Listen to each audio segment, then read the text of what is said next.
किसी ने सही कहा है, जीवन में संघर्ष जितना कठिन होगा, सफलता उतनी ही ऊंची और शानदार होगी। और यही सफलता हासिल की है मध्य प्रदेश के इन बेटे बेटियों ने, जिनकी तस्वीरें आप देख रहे हैं। इन्होंने एमपीपीएससी 2022 में टॉप कर अपना और अपने परिवार का नाम रोशन किया है। इन्होंने अपनी मेहनत और लगन से वो मुकाम हासिल किया है जो हर छात्र का सपना होता है। विस्तार न्यूज आपको इन्हीं टॉपर्स से मिलवा रहा है, तो आइए जानते हैं इनके संघर्ष की कहानी इन्हीं की जुबानी। तो हमारे साथ सभी टॉपर्स जुड़े हुए हैं, उनका रुख करेंगे, उनसे बातचीत करेंगे। तो देखिए, सबसे पहले तो आदित्य, श्रुति और मनीषा, आपका विस्तार न्यूज में बहुत बहुत स्वागत है। आदित्य, आपने सेकंड रैंक हासिल किया एमपीपीएससी में, 2022 में एग्जाम दिया था। कैसे मेहनत की थी, कैसे पढ़ाई की थी, सबसे पहले तो ये बताइएगा। पहले तो thank you so much ma'am.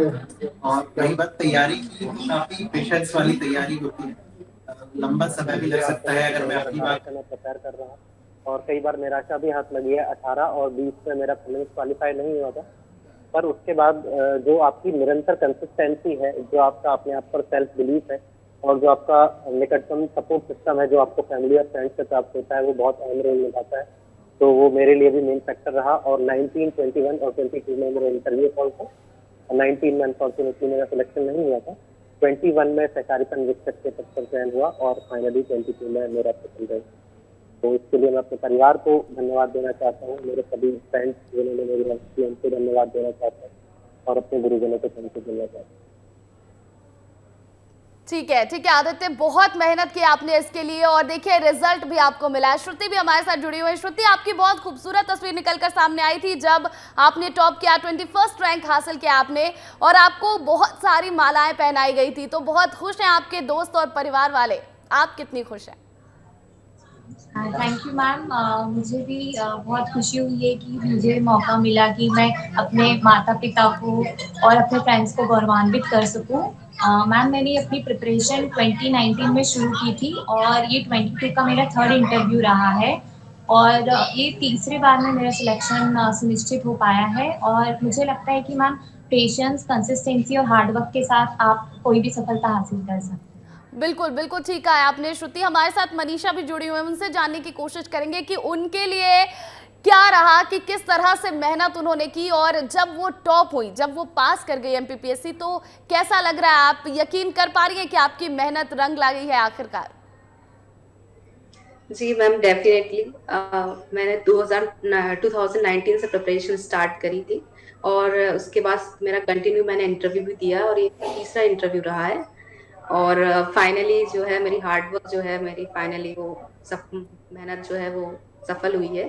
और 19 और 21 में मैम मेरा जो है वो फाइनल सिलेक्शन नहीं हो पाया था, बट 2022 में मैम मेरा अभी फिलहाल में वेटिंग है डेप्यूटी कलेक्टर में और सेकंड जो मैंने प्रेफरेंस करी थी वो मुझे फाइनली मिल गई है।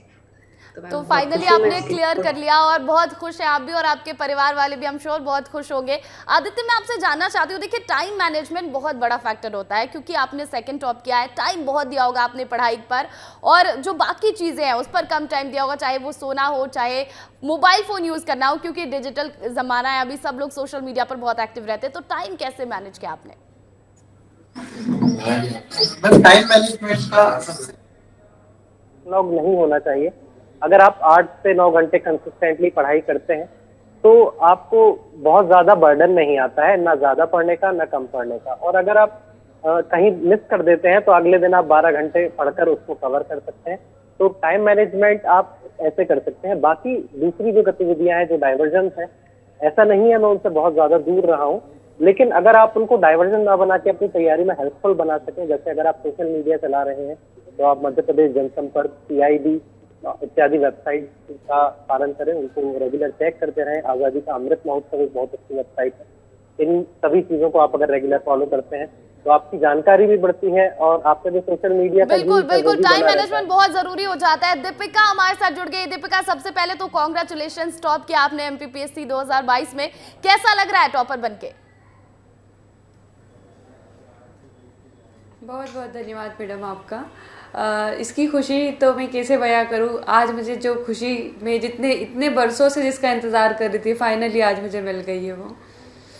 बिल्कुल, तो आप इतने वर्षों से इंतज़ार कर रही थी, पहली बार जब हम वो हासिल नहीं कर पाते जिसके लिए मेहनत करते हैं, तो फिर उसके बाद हमें ऐसा लगता है, बहुत लोगों का आत्मविश्वास टूट जाता है, लोग सोचते हैं मैंने इतनी मेहनत की थी, कोई अब इसका रिजल्ट तो आया नहीं, तो लोग छोड़ देते हैं। आपने कैसे धैर्य बनाए रखा, ये धैर्य कहाँ से आया?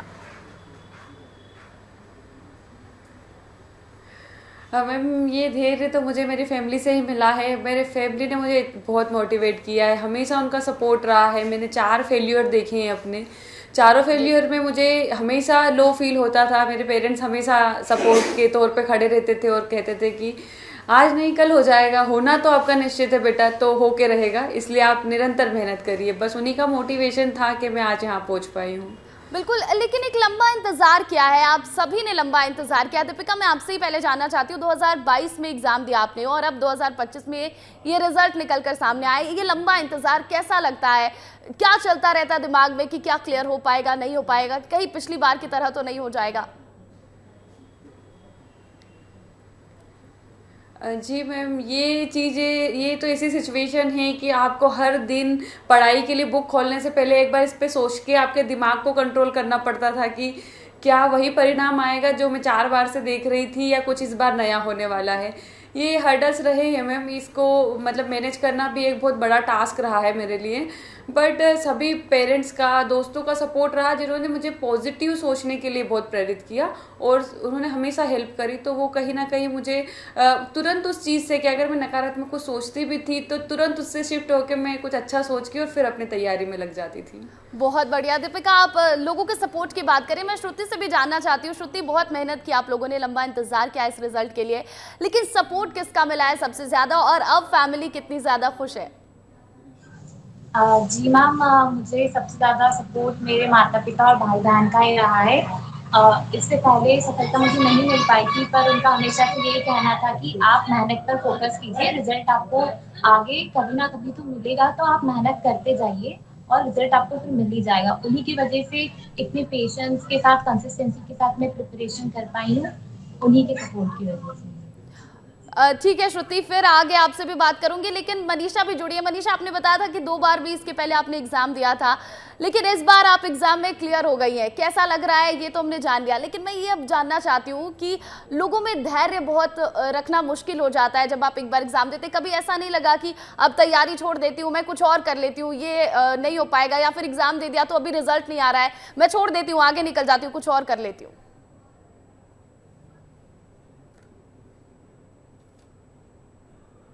फाइनल सिलेक्शन में आप इंटरव्यू राउंड से वापस 0 पे आ जाते हैं। बट मैम, कहीं ना कहीं अगर आप इंटरव्यू तक आते हैं तो एक विश्वास रहता है कि हम ये कर ही लेंगे, मतलब इस बार नहीं हो पाया तो नेक्स्ट टाइम हम जरूर इसको अचीव कर लेंगे। मैम, एक ये वो कंसिस्टेंसी और पेशेंस जो है वो बनाए रखा मैंने भी, और इसी की वजह से जो है आज मेरा फाइनल सिलेक्शन पाया है। बिल्कुल, बहुत मेहनत लगती है और धैर्य रखने में भी बहुत साहस लगता है। दीपिका, मैं ये जानना चाहती हूँ कि क्योंकि देखिए हर एक सवाल के लिए एक टाइमिंग होती है, जब भी आप एग्जाम देने जाते हैं तभी भी आपको ऐसा लगता है कि किस सवाल के लिए कितना मिनट देना है, कितना समय देना है, तो ये कैसे तय करती हैं आप अभी? क्योंकि जो और भी बच्चे हैं, जो अभ्यर्थी हैं, जो इसकी परीक्षा की तैयारी कर रहे हैं, उनके लिए थोड़ा ये टिप दे दीजिएगा कि आखिर कैसे वो एग्जाम में क्वेश्चंस को लेकर टाइम मैनेज करें।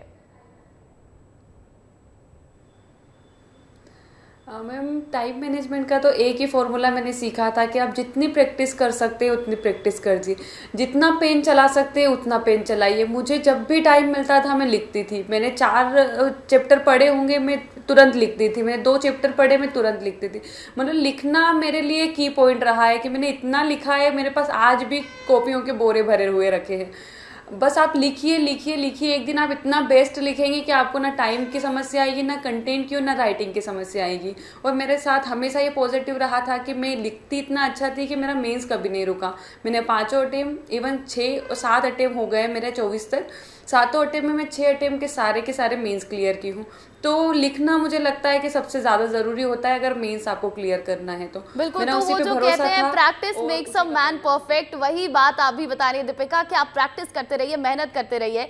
अच्छा, मैं आपसे जानना चाहती हूँ आदित्य जो बच्चे अभी मेहनत कर रहे हैं, अभी तैयारी कर रहे हैं, वो कैसे फोकस करें? देखिए, क्योंकि अभी बहुत ध्यान भटकता है बच्चों का इधर उधर, मोबाइल फोन यूज करने लगते हैं, एक रील देख लेते हैं, बस 2 रील देखते हैं और करते करते घंटों निकल जाते हैं। बहुत कुछ त्याग करना पड़ता है। उन्हें क्या आप बताना चाहते हैं, क्या समझाना चाहते हैं?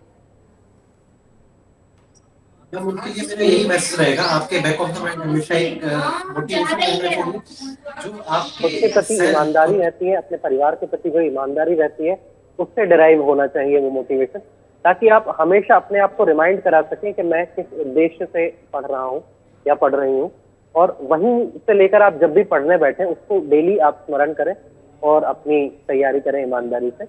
और जैसा कि मैंने बताया कि रील्स अगर आप देखते हैं तो आप उसको कंस्ट्रक्टिवली यूज करें, ना कि डिस्ट्रक्टिवली। बिल्कुल, आपको अपने प्रति ईमानदार होना होगा, तभी आप जाके ये क्लियर कर पाएंगे। आदित्य ऐसा कह रहे हैं। अच्छा, आप उद्देश्य की बात करें तो श्रुति से जान लेते हैं। श्रुति, एमपीपीएससी जब करने का सोचा था तो क्या आया था मन में, किस उद्देश्य से किया था? मैम, जैसे कि मैं अलीराजपुर जिले की निवासी हूँ और मैम यहाँ पर काफ़ी बैकवर्डनेस है, तो मेरी यही शुरुआत से इच्छा रही है कि मैं यहाँ के लोगों के लिए कुछ अच्छा कार्य कर पाऊँ, उनके जीवन में एक पॉजिटिव चेंज ला पाऊँ, ताकि वो भी अपने जीवन में आगे बढ़ सके। यही एक मेरा मोटिवेशन रहा है। और साथ ही साथ मैम, मैं अपने पेरेंट्स को, अपने भाई बहन को भी प्राउड फील कराना चाहती थी। यही मेरा मोटिवेशन है। बिल्कुल, तो बहुत बढ़िया उद्देश्य है आपका और ये उद्देश्य अब सफल भी होता नजर आ रहा है। अच्छा मनीषा, मैं जानना चाहती हूँ कि आखिरी टाइम जब होता है, जब आप एग्जाम देने जाने वाले हो, तो उसके पहले रिवीजन का जो टाइम होता है वो बहुत स्ट्रेसफुल होता है। कैसे रिवीजन करें? कई बार लगता है हमने ये तो पढ़ लिया था, अरे ये तो मैं भूल गई। बहुत सारी चीजें ऐसी होती है, तो आपके साथ कैसे होती थी ये चीजें और रिवीजन कैसे करने चाहिए बच्चों को? मैम, मैंने मेंस के लिए तो शॉर्ट नोट्स पहले से ही प्रिपेयर कर रखे थे, और जो मैंने एक बार 2019 के टाइम पर बनाए हुए थे वही मैंने अभी तक कंटिन्यू रखे हैं, उसमें एड ऑन ही किया है। तो मैम, एक शॉर्ट नोट्स बनाने की बहुत ज़रूरत होती है, मतलब अगर आपको मेंस मतलब लास्ट टाइम पे अगर रिवाइज करना है उसके लिए। और मैम, प्रीलिम्स के लिए तो मैम जो बुक्स वगैरह, जो ल्यूसेंट है और कुछ शॉर्ट नोट्स भी मैंने तैयार कर रखे थे। मैम, लास्ट मोमेंट पे मुझे ऐसा लगता है कि शॉर्ट नोट्स ही काम आते हैं, बुक्स को आप इतने जल्दी रिवाइज नहीं कर सकते, बट शॉर्ट नोट्स अगर आपने एक बार बना लिए तो मैम इजी हो जाता है रिवीजन करना उससे। तो मतलब रिवीजन करने के लिए आपको नोट्स बनाने होते हैं, शॉर्ट नोट्स आप बनाइए और उसको पढ़ते जाइए। अच्छा दीपिका, मैं अभी देख रही हूँ स्क्रीन पर भी बहुत सारी मध्य प्रदेश की बेटियां ही हैं और इस बार की लिस्ट में भी बहुत सारी जो बेटियां हैं उन्होंने बाजी मारी है, तो बेटियों के लिए क्या संदेश देना चाहती हैं आप, क्योंकि आप टॉपर हैं? जी मैम, बेटियों के लिए मेरा यही संदेश है कि आप निरंतर प्रयास कीजिए, सफलता आपके कदम जरूर चूमेगी। उसका उदाहरण मैं भी हूँ, श्रुति भी है, तो हम सब बस यही एक उदाहरण के तौर पे आपके सामने हैं कि आज हम यहाँ हैं, कल आप भी यहीं होंगी। तो निश्चित रूप से आप निरंतर प्रयास कीजिए, आपको सफलता ज़रूर मिलेगी। बिल्कुल, तो निरंतर प्रयास करते रहिए, मेहनत करते रहिए, तभी जाकर सफलता हाथ लगती है। अच्छा आदित्य, बाकी और भी चीज़ें हैं अभी, क्योंकि एक्स्ट्रा करिकुलर एक्टिविटीज़ भी बहुत सारी होती हैं, स्कूल्स में भी अब कराई जाती है, तो आपको कभी नहीं लगा कि नहीं ठीक है इतने इतने घंटे पढ़ता हूँ तो कुछ और कर लेता हूँ? कुछ आजकल खिलाड़ी भी बहुत अच्छे अच्छे निकल कर सामने आए, तो स्पोर्ट्स वगैरह में कभी रुचि नहीं रही? मैम, मैं डाई हार्ड क्रिकेट फैन हूँ और स्पोर्ट्स में हमेशा मेरा पार्टिसिपेशन रहता है। इनफैक्ट जो को करिकुलर एक्टिविटीज की आप बात कर रही हैं, ये आपकी तैयारी के दौरान आपको बहुत हेल्प करती हैं, चाहे वो स्पोर्ट्स हो या आर्ट्स हो। आपके जो माइंड होते हैं, उनका जो हॉरिजॉन होता है वो बहुत ब्रॉडन हो जाता है, आपकी सोचने की क्षमता बढ़ती है, आपकी एनालिटिकल थिंकिंग होती है। कुछ प्रश्न जो आप डायरेक्ट पढ़कर नहीं जाते हैं वो भी आप एग्जाम में सॉल्व कर जाते हैं आपकी को करिकुलर एक्टिविटीज के। बिल्कुल, तो आपको एक्स्ट्रा करिकुलर एक्टिविटीज में ध्यान देना चाहिए। अच्छा, सेल्फ स्टडीज करने वाले भी बहुत सारे लोग हैं श्रुति, मैंने देखा है कि बहुत सारे बच्चे आजकल यूट्यूब के जरिए पढ़ाई करते हैं, तो आप ये बताइएगा कि जो सेल्फ स्टडी करते हैं उन्हें कहाँ फोकस करने की ज़रूरत है, उन्हें कैसे मेहनत करने की ज़रूरत है, कैसे पढ़ने की ज़रूरत है? मैम, मेरा मानना है कि सेल्फ स्टडी के लिए आपके पास सोर्सेज सही होने चाहिए, क्योंकि मार्केट में इतने सारे मटेरियल है तो हम बहुत कंफ्यूज हो जाते हैं कि हम किस मटेरियल से पढ़ें, किस मटेरियल से ना पढ़ें। तो हमारे जो सोर्सेज रहे वो ऑथेंटिकेट रहें और लिमिटेड रहें, ताकि हम उनसे ज़्यादा बार रिवीजन कर पाएँ, उससे ज़्यादा अच्छे से याद रख पाएँ। क्योंकि हमारे पास ज़्यादा मटेरियल हो जाता है तो हम आंसर राइटिंग के दौरान बहुत कंफ्यूज हो जाते हैं कि हमें कौन सा पॉइंट लिखना चाहिए या नहीं लिखना चाहिए। और साथ ही साथ जब आप ऑनलाइन पढ़ते हैं तो यूट्यूब के थ्रू भी अगर आप पढ़ रहे हैं या कोई और ऑनलाइन प्लेटफॉर्म के थ्रू पढ़ रहे हैं, तो वहाँ पे डिस्ट्रैक्शंस काफ़ी ज़्यादा रहती है, क्योंकि हम यूट्यूब पे अगर कोई वीडियो देख रहे होते हैं तो कोई और वीडियो पॉपअप हो जाती है, हम डिस्ट्रैक्ट हो जाते हैं। तो हमें Correct. फोकस रहना चाहिए कि अभी हम जो सब्जेक्ट पढ़ रहे हैं हम उसी पर फोकस करें और उसी को कंप्लीट करें। जो भी हमने टॉपिक आज डिसाइड किया है कंप्लीट करने के लिए, उसी को बेसिस मानकर हम कंप्लीट करेंगे तो हमारे सिलेबस टाइम पर कंप्लीट हो जाएगा, और साथ ही साथ हम आंसर राइटिंग पे अगर उसकी करती जाएंगे तो और बेटर स्कोप रहेगा हमारी क्लियर करने के लिए। बिल्कुल, तो फोकस बनाकर रखना होगा, तभी ये सफलता हासिल होगी। अच्छा, मनीषा भी हमारे साथ है। मनीषा, मैं आपसे ये जानना चाहती हूँ कि कितने घंटे की पढ़ाई आपने की है? मतलब मेहनत तो आपने बीते बहुत सालों से की है, लेकिन एक दिन में कितने घंटे पढ़ाई करती थी, और क्या उसके साथ और भी कोई काम आप कर पाती थी घर में? मैम अप्रोक्सीमेटली 7-8 आवर्स की मतलब डेली बेसिस पे पढ़ाई हो पाती है। इससे ज़्यादा तो मैम एग्जाम टाइम में ही है ऐसा कि आप 10-12 घंटे एक्सटेंड कर सकते हैं। बाकी डेली बेसिस पर जो है वो 7-8 घंटे ही पढ़ाई करते थे। और इसके अलावा मैम जो अदर एक्टिविटीज़ है, बाहर रहते हैं तो टेस्ट सीरीज वगैरह जो ज्वाइन करी, तो मैम वो मैंने ज्वाइन करी हुई थी। और इसके अलावा सेल्फ स्टडी के लिए 7-8 घंटे ही दिए मैंने। बिल्कुल, तो सेल्फ स्टडी क्योंकि बहुत इंपॉर्टेंट होता है किसी भी एग्जाम को क्लियर करने के लिए। अच्छा दीपिका, आपकी स्कूल लाइफ के बारे में मैं पढ़ रही थी, थोड़ा रिसर्च कर रही थी, तो मैंने देखा कि आपने सरकारी स्कूल से पढ़ाई की है, फिर आप बोर्डिंग स्कूल में भी रही है, तो कैसी थी आपकी स्कूल लाइफ? क्या तभी सोच लिया था कि एमपीपीएससी का एग्जाम देना है? नहीं मैम, मेरे स्कूल की शुरुआत गवर्नमेंट स्कूल से ही होती है। मैंने 10th तक की एजुकेशन जो है वो गवर्नमेंट स्कूल से हुई है। फिर मैंने हमारे यहाँ स्कूल एक्चुअली मैं 10th तक ही था, तो उसके बाद मुझे बाहर जाना था पढ़ने के लिए, इसलिए पेरेंट्स को जो बेस्ट ऑप्शन लगा था वो बोर्डिंग स्कूल था उस टाइम के लिए, सिक्योरिटी पर्पस और सारी चीज़ों के लिए।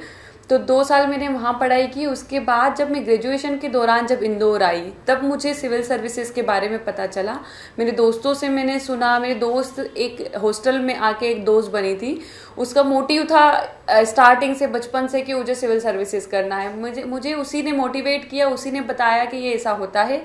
तभी से मेरा रुझान जागा था इसके प्रति, और फिर मैडम मैंने तभी से इसकी तैयारी शुरू करी है। बिल्कुल, और आपने जो मेहनत की है अब आपको उसका रिजल्ट भी मिल रहा है।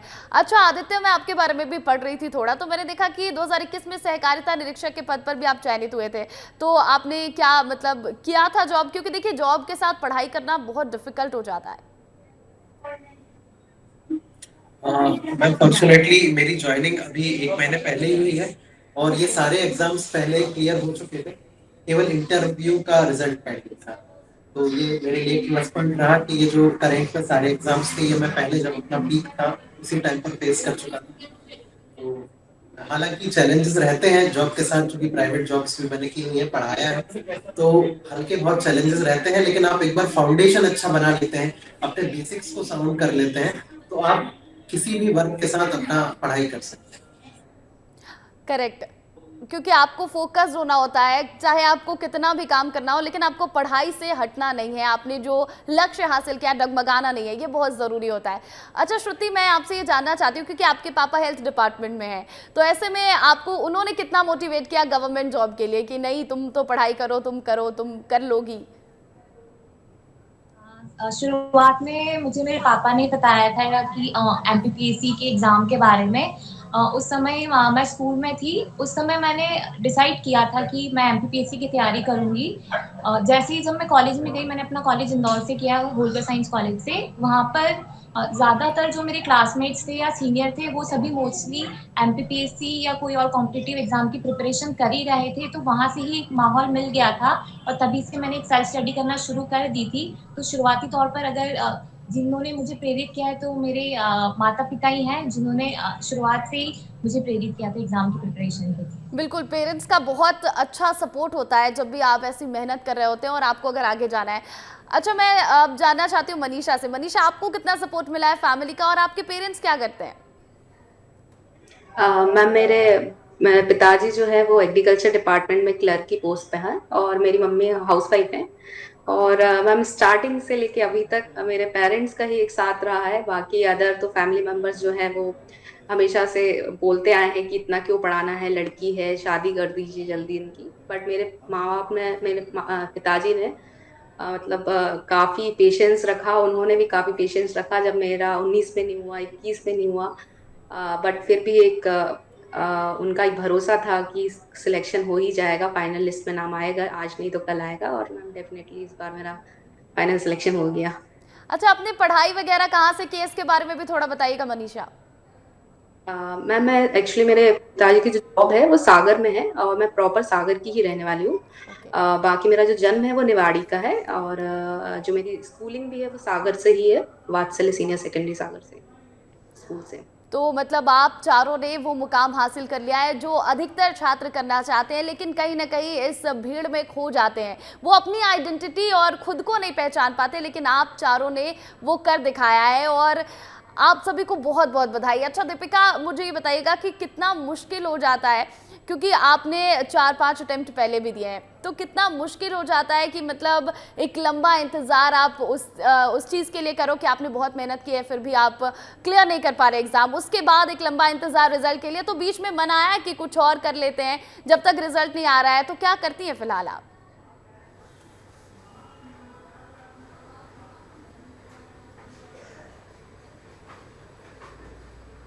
दीपिका, आप सुन पा रही हैं मुझे?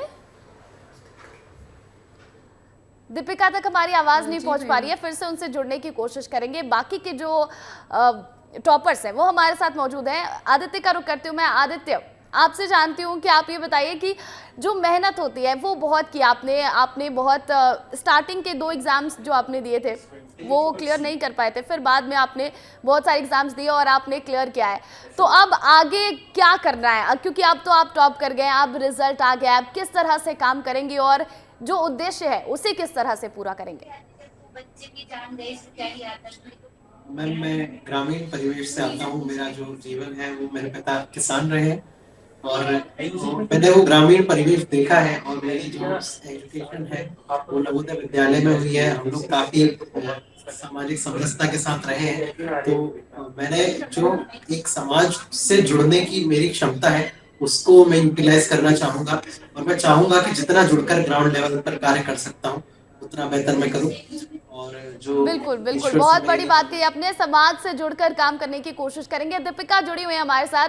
दीपिका, अब तो आप टॉप कर गई, रिजल्ट आ चुका है, अब आगे कैसे देखती हैं, कैसे काम करेंगी? जो उद्देश्य है, जिस लक्ष्य को पाने के लिए ये किया था, ये एग्जाम दिया था, अब उसके लिए कैसे काम करेंगे आप?